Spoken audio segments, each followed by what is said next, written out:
How would I interpret this question for The Merchant of Venice? How did text give insight into the complexities of human behavior and motivation to reflect particular lives and culture? It's a good question. All right, with that question, how did text give insight into the complexities of human behavior and motivation? So straight away, the key terms that I see there are human behavior and motivations or motivation, right? So we need to actually unpack each of those. And then it says to reflect particular lives and cultures. So we also need to unpack each of those words. So with a question like this, let's focus in on this question.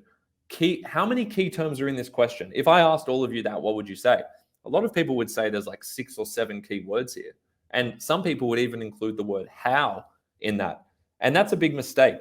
When we're talking about keywords, we're talking about words that you need to pepper throughout your entire essay so that the marker is very much aware that you are answering that particular question and you're answering the core pieces of the question.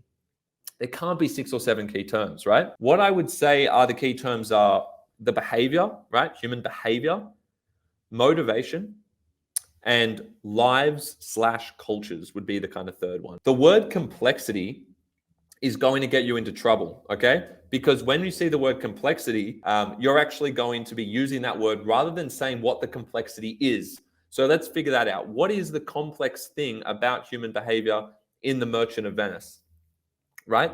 How do humans behave in a complex way? Well, the first thing that comes to mind, if I'm thinking like chronologically throughout it, is you can see that the behavior is, if we're thinking about the relationship, between, we've got the Christian adversaries, you've got Shylock, right? You've got Shylock, you've got the Christian adversaries, Antonio, etc.